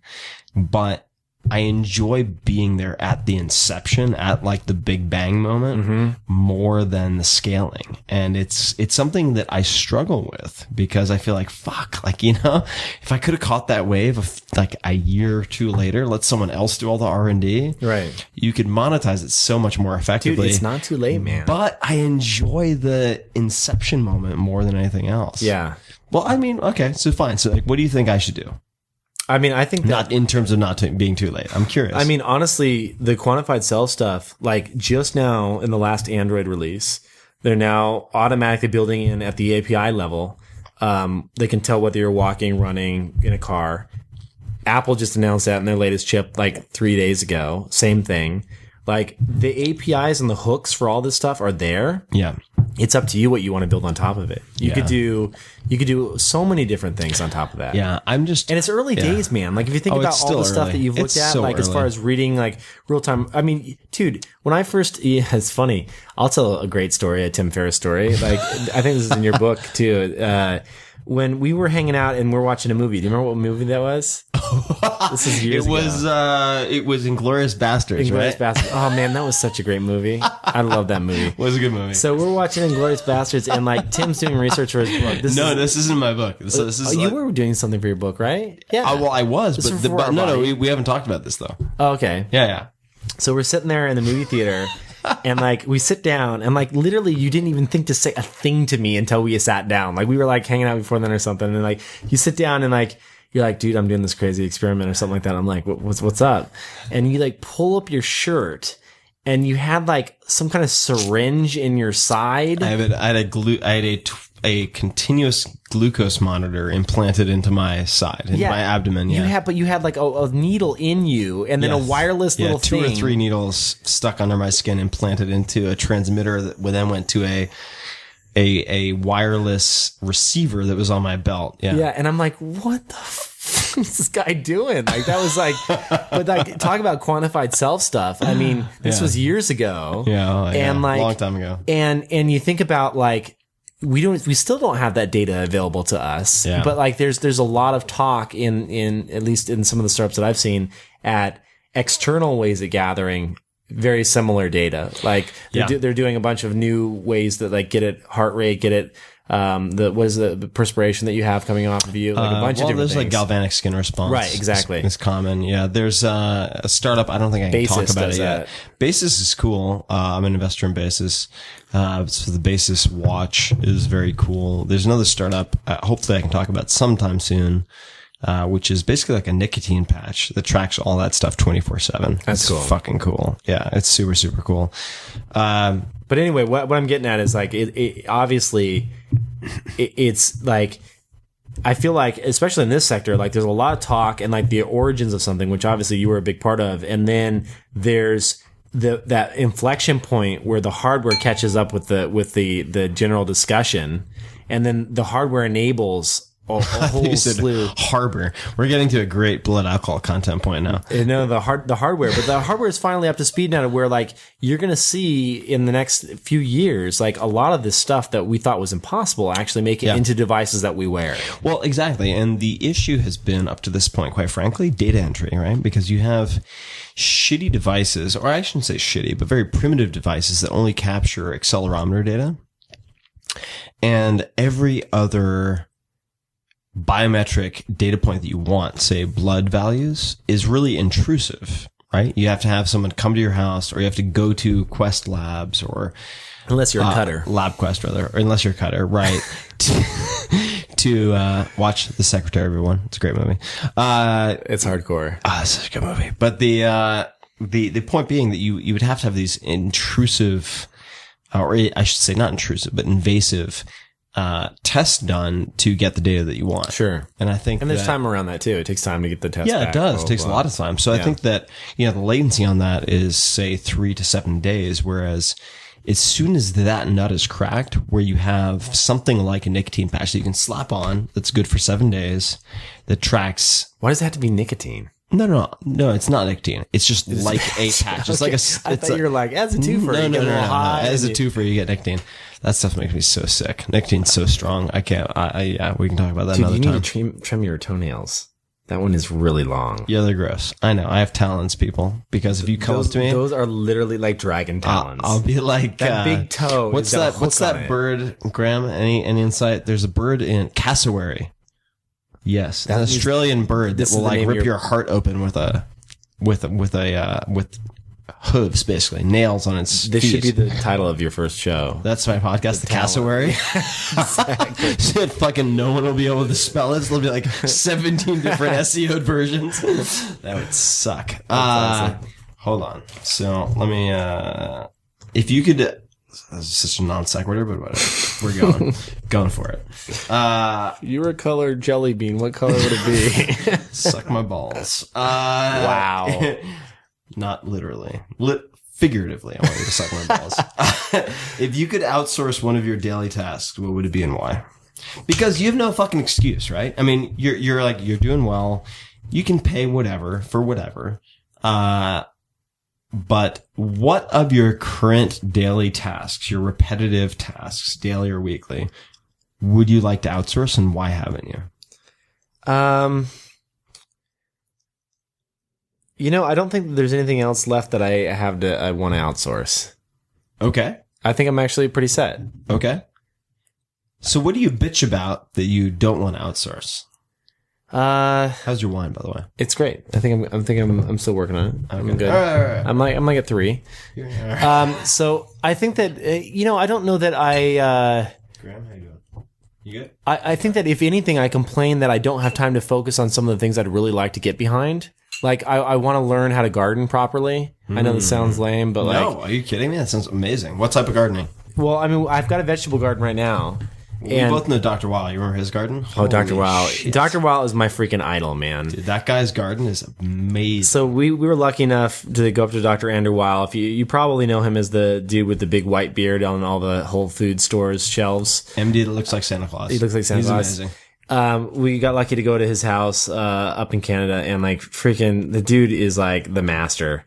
He had an amazing garden. Yeah. So anyway, I would like to learn more about that. I mean, I think that like right now I have someone help out that comes by and like basically helps with the garden. And I understand the basics, but I need to understand like, I want to get to the level of like understanding the soil composition and a bunch of other things. And like, I just don't have the time to do it. I wish I did.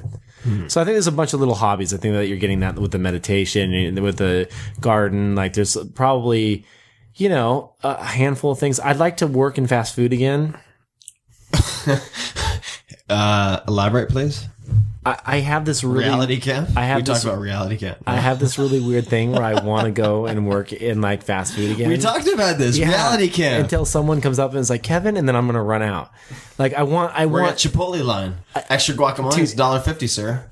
No, I'm being dead serious. Like I would like to do some of that. Like just we've talked about this, like the cognitive tax that comes along with white collar work, right? In the sense that when you're in front of an inbox constantly and you're on the phone and conference calls constantly, there is a like mental and soul tax that you don't interact with people. It's like it's not on your own, that does not allow you to interact with other people.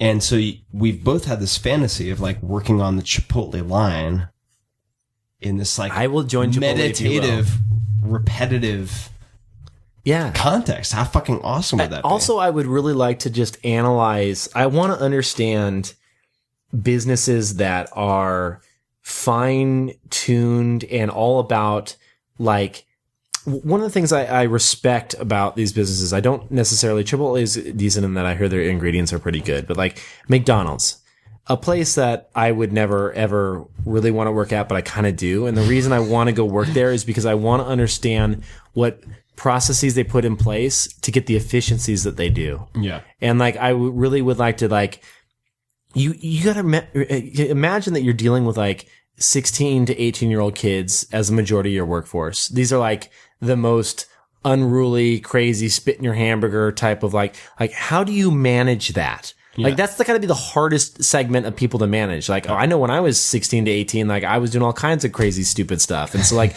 I would imagine that they have systems in place. My burgers when you were 16. No, I know you wouldn't. You still wouldn't today. But like, I would imagine that like when you look at like what they have in place, everything from like the ways that they monitor their employees to the system they have set up to like, here are the 3 things you have to do to make this burger. Here are the 7 things you have to do to make this burger. Like, I just want to understand that process so I can figure out how someone would successfully franchise and scale a business like that. Yeah. I'm just curious. Yeah. And I also think it would be, there's something about like actually serving people. Like, I think that's like a cool thing to do. Like, I wouldn't mind.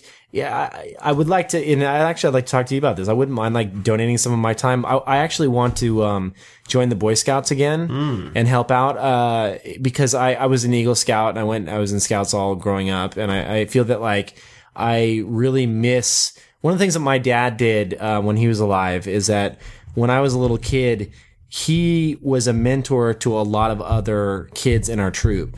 And I think that it was really important and he enjoyed it because, you have to understand that the Boy Scouts, even though there is one of the things that nobody ever really talks about is that, at least in Las Vegas, was that there was a lot of kids that were dropped off by their moms who didn't have father figures. And they were like, this is the only way they're going to get like a father figure in their life. And there were a lot of boys there that just like never knew their dads. And like my dad was like a second dad. And like at my dad's funeral, there was like, a couple of people, well, one in particular that was a good longtime friend of my dad's that now is in his, late 30s.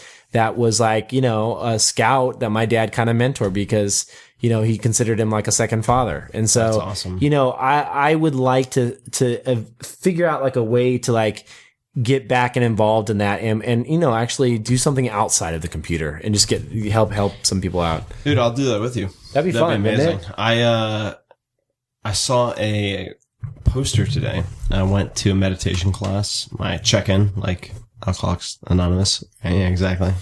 Kevin's doing a jerk-off motion with his left hand. I did not.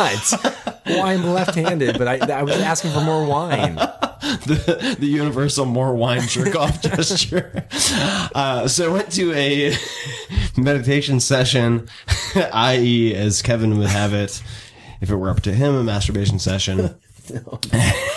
And there was a poster for the Girl Scouts, so no more masturbation references, please, which said, and I was really actually inspired by this today.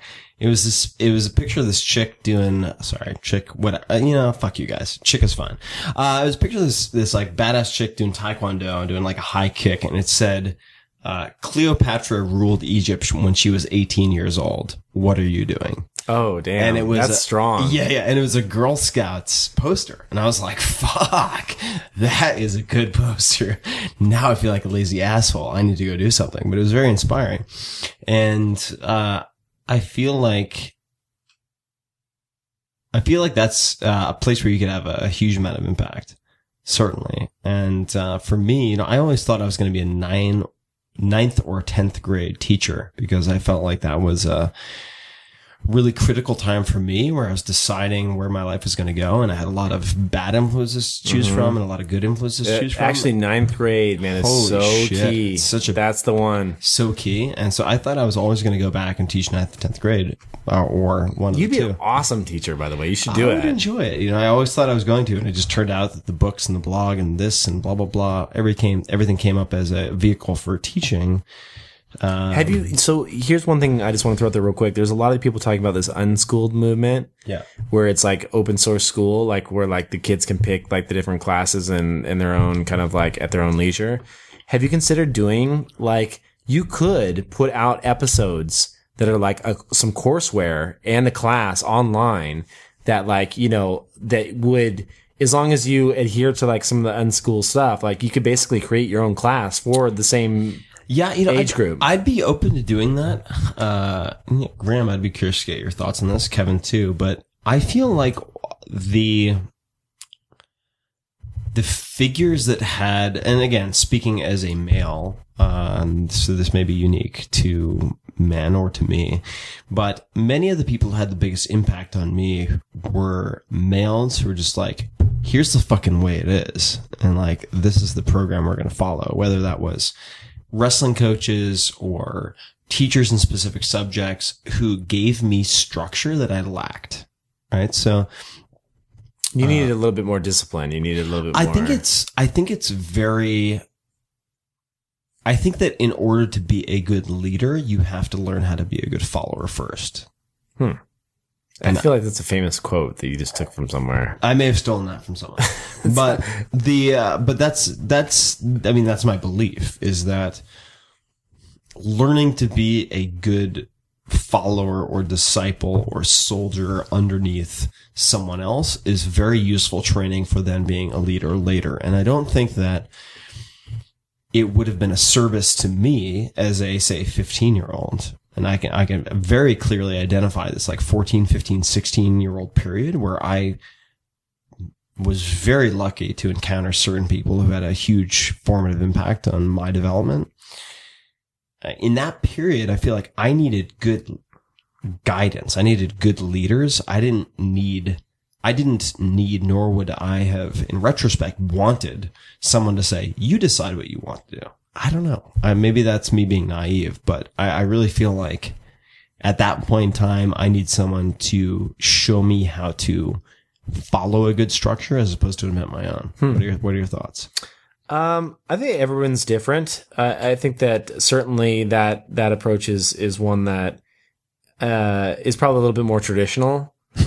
I mean, that's the way things are today, right? Like people are saying, like, this is the class you have to take. This is the thing that you have to. Well, I mean, but there's a difference between taking, say, 4 years of undergrad, doing all the fucking bullshit. I mean, and I finished and I got my degree from Princeton, great and fantastic. And there are a lot of fucking retards who graduate from Princeton and every other Ivy League school, but people think I'm smart because I have that on my resume or whatever, which is silly, but that's the way it is.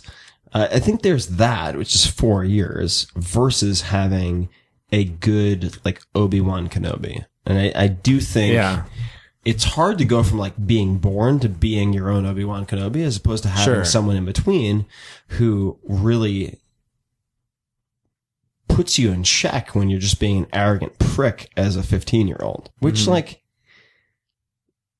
perhaps it's not applicable to females. I can't speak to that because I'm not a woman, but like every 15-year-old dude thinks he knows everything about fucking everything. Do you know what I mean? Yeah. And you need an elder to just be like, no, that's doubt. Great. I'm glad you're confident, but like, let me show you how this shit actually works. And like, I'm going to push you to the breaking point and you don't think you can do it, but I think you can do it. So I'm going to push you even further. And I remember just having this particular mentor of mine, Mr. Buxton, who's an amazing guy.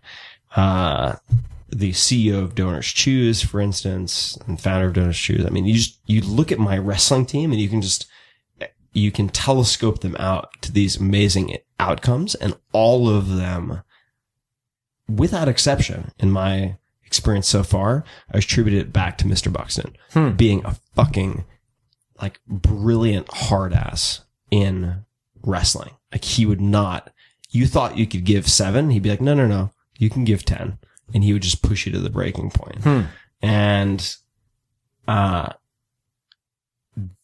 that was just like, whenever I face anything that is difficult in my life, I look back on my experience when I was high school and it's like, all right, is this harder than what Mr. Buxton pushed me to do? No, it isn't. Therefore, I can do it. I think there's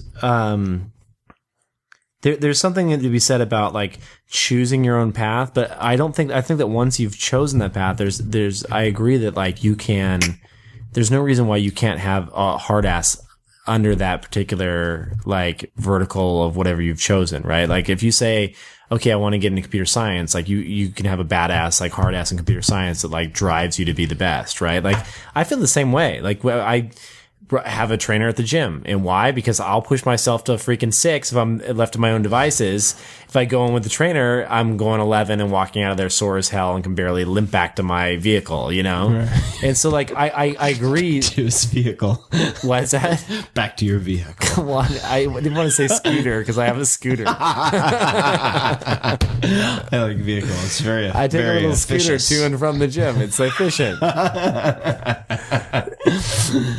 I got a stupid. I love that you get fucking like super jacked at the gym and then jump on a Vespa to go No, home. I'm really embarrassed because I got the wrong color. I got a freaking gold Vespa. It's so ugly. Dude, that's ballsy. It's like being the fucking fat guy in like Ibiza wearing the fucking man thong, just walking around. I wanted black, and Daria didn't like black, and then I was like, she's like, gold's nice, and I'm like, yeah, gold's kind of nice. And I ended up getting the gold one. Who wants a gold scooter? It's the worst. That's very confident. I like that. Anyway, all right.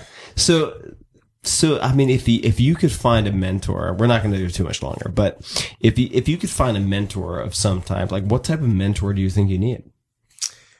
I think that it's for me, it's finding someone that fills in the gaps. I think that there is, when you want to run a business or you want to start something new, the best thing that you can do, and the thing that I kind of like was, I would say that one of the big learnings that I had when I was a lot younger in my early 20s and started Digg was that I put my head down, I put my headphones on, and I said, I'm going to focus on product.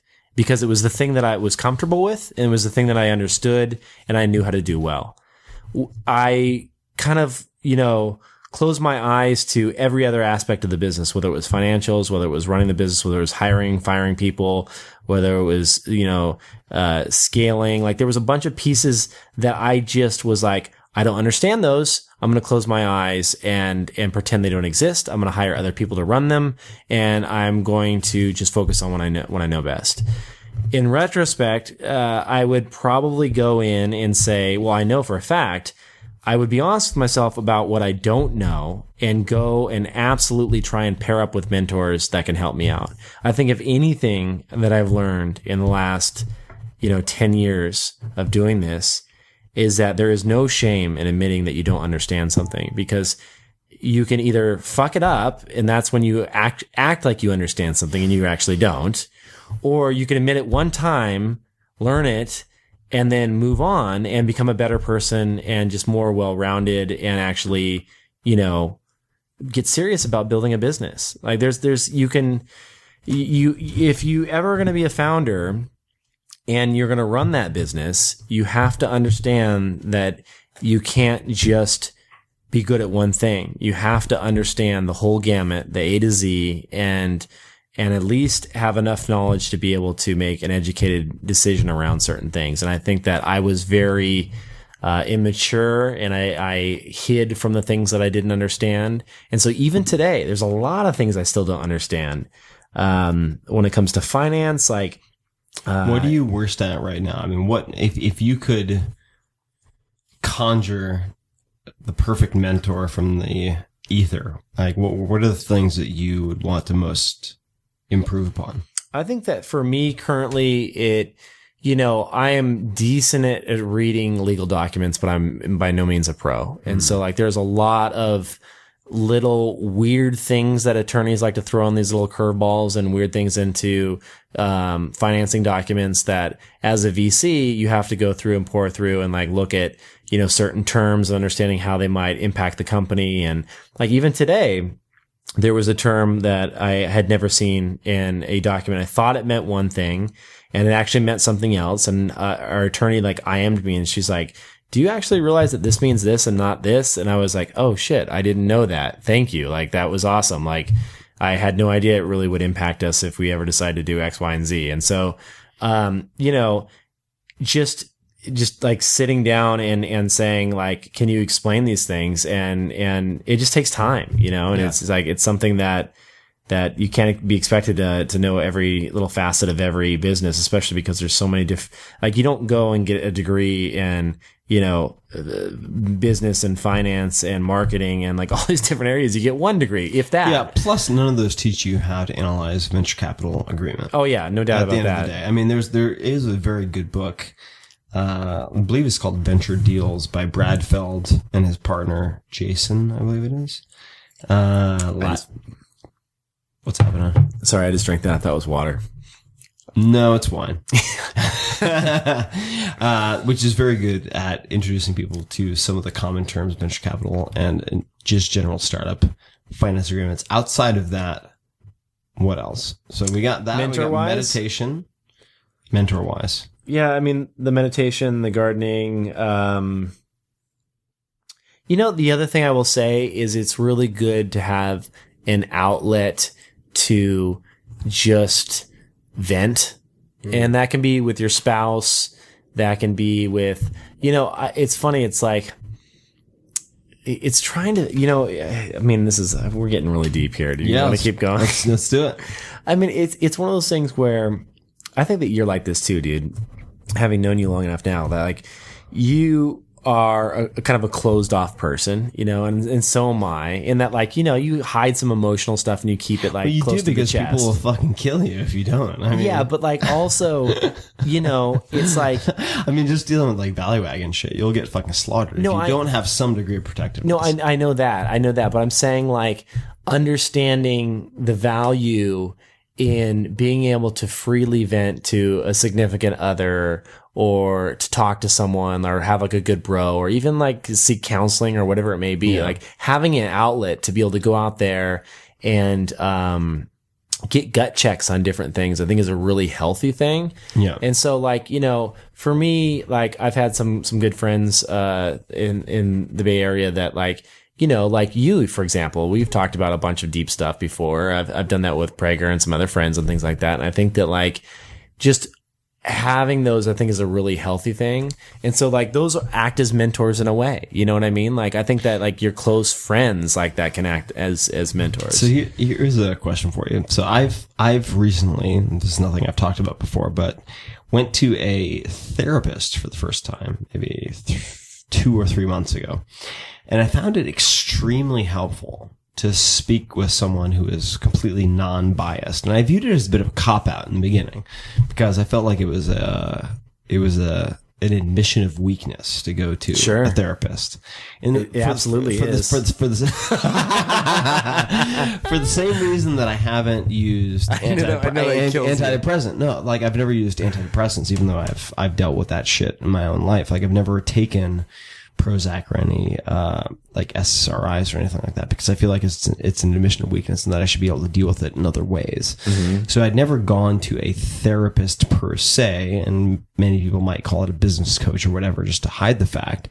But went to this therapist, found it very helpful, and have not gone to a second session, even though I found the first session extremely helpful. Was it? Was it you just felt like afterwards you're like, oh God, I can't, because there's a stigma attached to that? No, there was no overthinking it. I was just like, I'm fucking busy. Like, no, I'm not going to do it.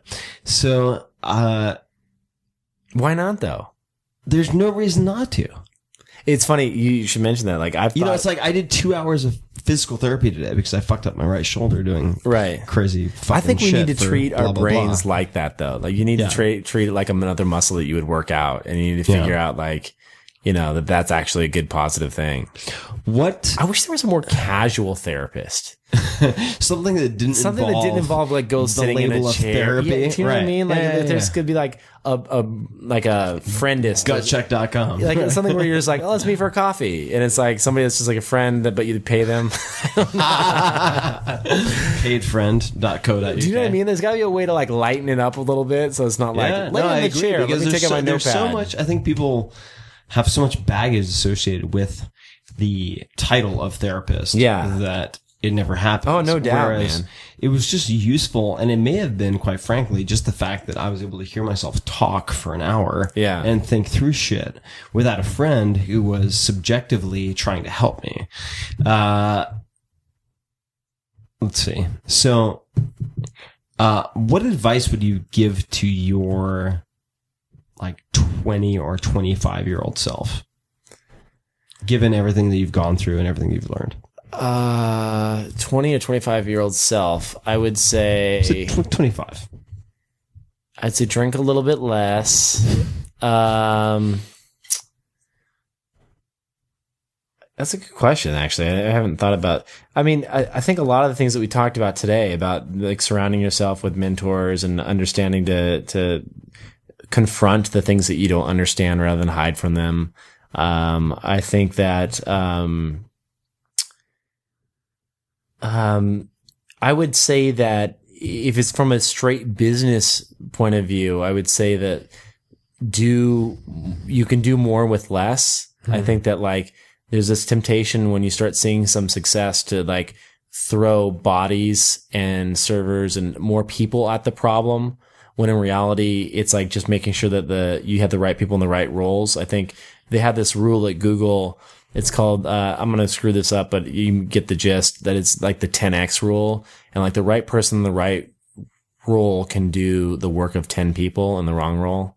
And so like they've got this thing where, you know, if they can find that person for that right role, you'll get 10X the performance. And I totally believe that's true. I think that's, so that, you know, there's a reason why Instagram grew to, you know, I don't know when they sold, it was 50 plus million people or something like that using their product with 10 people. Yeah, you know, it's like, Kevin's a smart boy. It's, what's that? Yeah. Kevin Systrom. Yeah. He's a smart dude. But you know, he was good like that. The whole team did really well, obviously. So, all right. Last question, because I want to be sensitive to, obviously, everyone's time. You guys listening, the fine Kevin Rose III, Esquire, involved with this interview. Last question. I am the third, actually. Are you really? Yeah, but not Kevin, Robert Rose. My first nice. name. Yeah. Well, I got that right. That's funny. Who do you think I should interview on this podcast in the future? Any nominations? I've had a lot of people say Dana White of the UFC. Interesting. President of the UFC, which I'd totally be down for.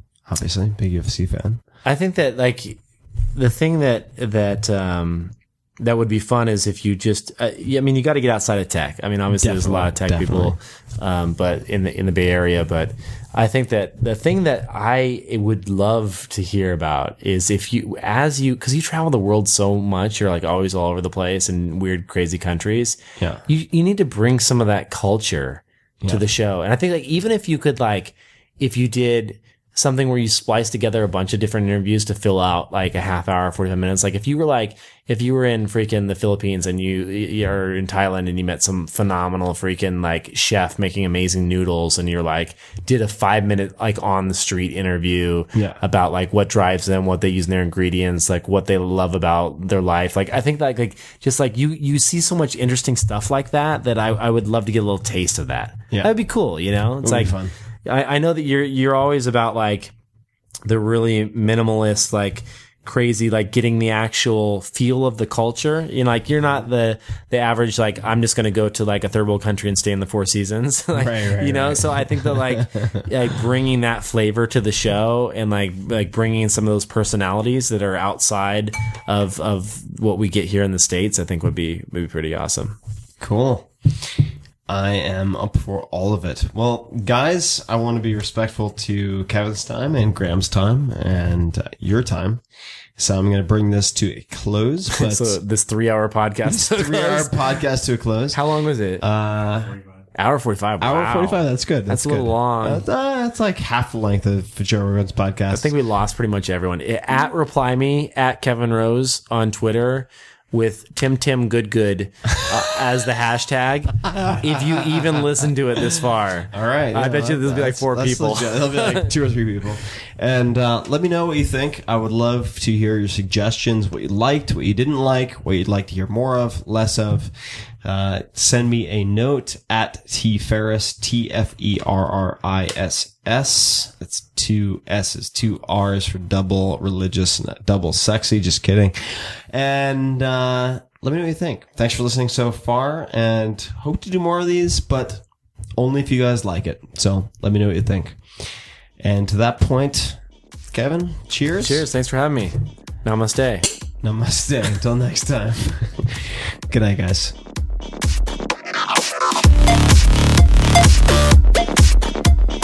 If you want more of The Tim Ferriss Show, you can subscribe to the podcast on iTunes or go to 4hourblog.com. FOURHOURBLOG.com, where you'll find an award-winning blog, tons of audio and video interview stories with people like Warren Buffett and Mike Shinoda from Linkin Park, the books, plus much, much more. Follow Tim on Twitter. It's twitter.com/tferriss. That's TFERRISS. Or on Facebook at facebook.com/Tim Ferriss. Until next time, thanks for listening.